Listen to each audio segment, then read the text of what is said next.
এবার আর বাজার থেকে নয়, চায়ের সাথে খাওয়ার জন্য 1 কাপ আটার সাথে 2 চামচ সুজি মিশিয়ে খাস্তা মুচমুচে সুপার টেস্টি এই বিস্কুটগুলো খুব সহজে এভাবেই বাড়িতে বানিয়ে নিন আর সংরক্ষণ করুন সারা মাসের জন্য। সেজন্য প্রথমেই আমি এখানে একটা বাটির মধ্যে 1 কাপ পরিমাণ আটা নিয়ে নিলাম।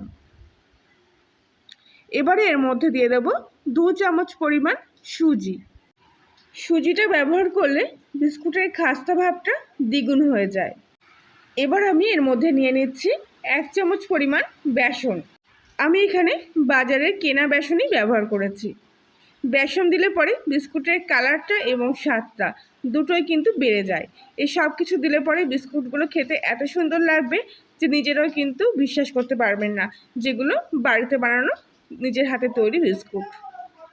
এই শুকনো উপকরণগুলো আমি সব কিছু একসাথে ভালো করে এখানে মিশিয়ে নিচ্ছি। এবার এখানে অন্য একটা মিক্সিং বোলের মধ্যে আমি নিয়ে নিয়েছি 1/2 কাপ পরিমাণ গুঁড়ো করা চিনি। চিনিটা এরকম মিহিভাবে গুঁড়ো করা থাকলে খুব সহজ হবে কাজটা এবং তাড়াতাড়ি তৈরিও হয়ে যাবে। আর এখানে নিয়ে নিয়েছি ওই কাপেরই 1/2 কাপ পরিমাণ ঘি। তবে ঘিটা আমি আগে থেকে ভালো করে গলিয়ে তারপরে ব্যবহার করছি। গলিয়ে হালকা ঠান্ডা করে নিয়েছিলাম অবশ্যই। এবারে এই ঘিয়ের সাথে চিনিটা খুব ভালো করে মিশিয়ে নিচ্ছি। এইভাবে একটা কাঁটা দিয়ে ভালো করে কিন্তু ফাটিয়ে নিতে হবে।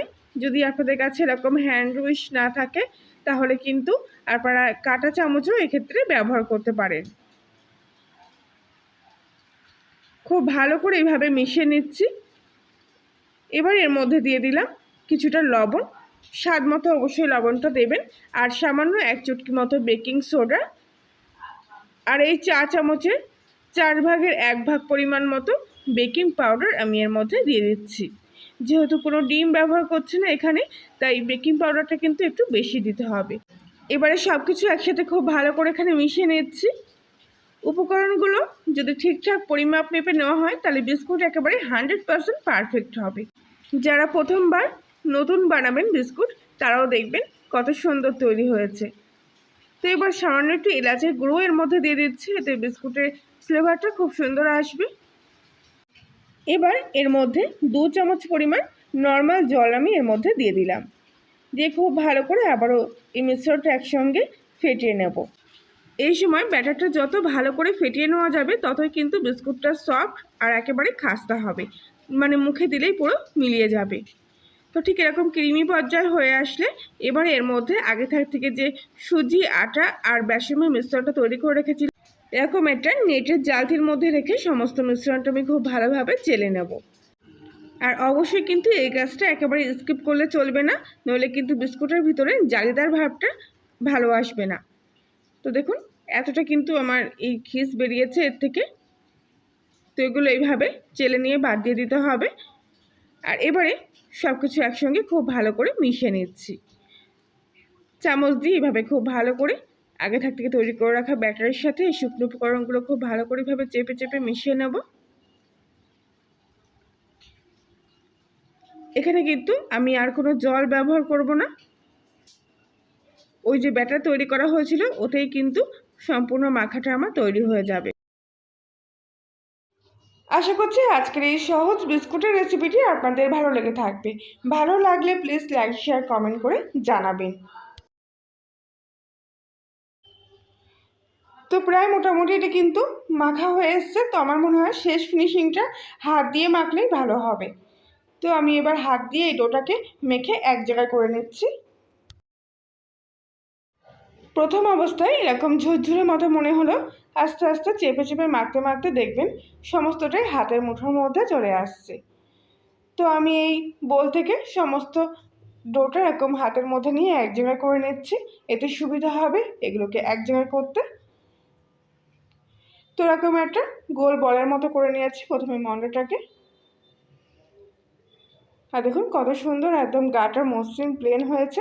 ঠিক এরকম করেই কিন্তু ডোটাকে তৈরি করে নিতে হবে। আর এই ডোটা রেস্টে রাখার কোনো প্রয়োজন নেই, এর থেকে সামান্য করে অংশ কেটে নিতে হবে আর তারপর এক এক করে বিস্কুটগুলো এখান থেকে বানিয়ে নেব। আর দেখতেই পাচ্ছেন ভিতরে টেক্সচারটা কিন্তু কত সুন্দর হয়েছে। তো এবারে হাতের মুঠোর মধ্যে নিয়ে এরকম এক জায়গায় করে নিলাম, আর তারপরে দু হাতের মধ্যেখানে রেখে গোল বলের মতো করে নিয়ে এর উপর থেকে কিছুটা কাজু আর পেস্তা কুচি এভাবে আঙুল দিয়ে চেপে দিচ্ছি, দিয়ে আবারও দু হাতের মধ্যেখানে নিয়ে এরকম চ্যাপটা মতো করে নিলাম। তবে সাইডগুলো খুব ভালোভাবে হাত দিয়ে চেপে দিতে হবে, নয়তো পরবর্তীকালে কিন্তু বিস্কুটের শেপটা গোল থাকবে না, এঁকে বেঁকে যাবে যখন এগুলো সম্পূর্ণ তৈরি হয়ে যাবে। তো এখান থেকে একটা বিস্কুট কিন্তু আমার তৈরি হয়ে গেছে, আর দেখুন কত সহজে আর একদম কম সময়ের মধ্যে আপনারা কিন্তু কয়েকটা বিস্কুট এমনিতেই তৈরি করে ফেলতে পারবেন। আর দেখতে এত সুন্দর লাগে এই বিস্কুটগুলো, যে কারো দেখলে কিন্তু খেতে ইচ্ছে করবে। তো বাকিগুলো আমি ঠিক একইভাবে এখানে তৈরি করে নেব। আপনারা চাইলে এর মধ্যে অন্যান্য যে কোনো আপনাদের পছন্দ মতো ড্রাই ফ্রুটসও কুচি করে দিতে পারেন। আর রোজকার মতো আবারও বলছি, আপনি যদি কলোনির রান্নাঘরে নতুন সদস্য হয়ে থাকেন তাহলে প্লিজ চ্যানেলটি সাবস্ক্রাইব করে দেবেন, আর পাশের বেল আইকনটি প্রেস করবেন নতুন কোনো ভিডিওর আপডেট পাওয়ার জন্য। যত পাতলা করবেন বিস্কুটগুলো ততই কিন্তু খেতে ভালো লাগবে এবং দেখতেও খুব সুন্দর হবে। তাই একেবারে মোটা মোটা না রেখে একটু এভাবে হাত দিয়ে চ্যাপটা করে পাতলা করে নেবেন। বাকি আর যেটুকু ডো ছিল সেগুলো দিয়েও কিন্তু আমি এখানে বেশ কয়েকটা বিস্কুট বানিয়ে নিয়েছি। এবারে অন্য একটা প্লেটের মধ্যে সামান্য একটু শুকনো আটার গুঁড়ো ছড়িয়ে নিচ্ছি। আটার গুঁড়োটা প্লেটের মধ্যে ভালো করে এইভাবে বিছিয়ে নেব, আর এবারে এক এক করে বিস্কুটগুলো আমি প্লেটের মধ্যে সাজিয়ে নিচ্ছি। অবশ্যই একটু ফাঁকা ফাঁকা রেখে এই বিস্কুটগুলো বসিয়ে নিতে হবে। তো সবকটা বিস্কুট আমার এই প্লেটের মধ্যে ধরে গেছে। এবার এগুলো বেক করার পালা। সেজন্য আমি একটা খালি কড়াই ঢাকা দিয়ে প্রথমে বসিয়ে দিয়েছি গ্যাসের চুলায়। কড়াইটা ভালোভাবে হিট হয়ে গেলে তারপরে এই বিস্কুটের প্লেটটা আমি কড়াইয়ের মধ্যে বসিয়ে দিলাম।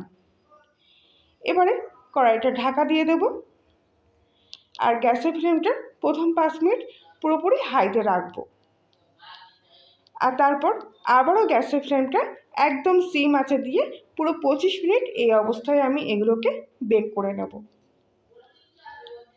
25 মিনিট পর আমি ঢাকনাটা খুললাম, আর দেখুন বিস্কুটগুলো কত সুন্দর এখানে তৈরি হয়ে গেছে। কি সুন্দর গাটা ফাটা ফাটার মতো হয়েছে, আর এগুলো কিন্তু দ্বিগুণ ফুলে গেছে বেক হওয়ার পর। আর আপনারা অনেকেই আগের বিস্কুটের কমেন্টে বলেছেন যে বিস্কুটটা এরকম শুকনো কড়াইতে করলে কড়াইয়ের মধ্যে জল দিয়ে এগুলোকে বেক করতে হবে কিনা, কিন্তু একদমই না, কোনো জল ব্যবহার করবে না, তাহলে কিন্তু বিস্কুটগুলো তৈরি হবে না। এরকম শুকনো কড়াইতেই করতে হবে, আর কড়াইয়ের কিন্তু কোনো ক্ষতিও হবে না এইভাবে বিস্কুটগুলো বেক করলে পরে। তো এবার আমি এগুলো নামিয়ে নিলাম কড়াই থেকে, আর পুরোপুরি ঠান্ডা হয়ে গেলে এক এক করে বিস্কুটগুলো আমি প্লেট থেকে তুলে নিচ্ছি। এখান থেকে প্রত্যেকটা বিস্কুট আমি উল্টে নিয়ে দেখাচ্ছি। দেখুন কত সুন্দর উল্টো পিঠটাও কিন্তু তৈরি হয়ে গেছে। সব বিস্কুটগুলো আমি একটা অন্য প্লেটের মধ্যে ঢেলে নিলাম। এত কম খরচে বাড়িতেই যদি চা দিয়ে খাওয়ার সাথে এরকম খাস্তা বিস্কুট তৈরি করে নিতে পারেন তাহলে বেকার বেকার আর দোকান থেকে দাম দিয়ে কিনতে হবে না। আর এগুলো কিন্তু একবার বানিয়ে অনেক দিন ধরে সংরক্ষণ করে রাখতে পারবেন, সহজে নরম হয়ে যাবে না। দেখুন বিস্কুটগুলো প্রত্যেকটা ভেঙে নিয়ে দেখাচ্ছি, ভিতরটা কত সুন্দর জালিদার আর খাস্তা হয়েছে। হাতে নিয়ে একটু ভাঙতেই কিন্তু পুরো গুঁড়ো গুঁড়ো হয়ে যাচ্ছে। তাহলে বন্ধুরা আজকের মতো এই রেসিপিটি এই পর্যন্তই। আবার দেখা হচ্ছে অন্য একদিন। সবাই ভালো থাকবেন, সুস্থ থাকবেন।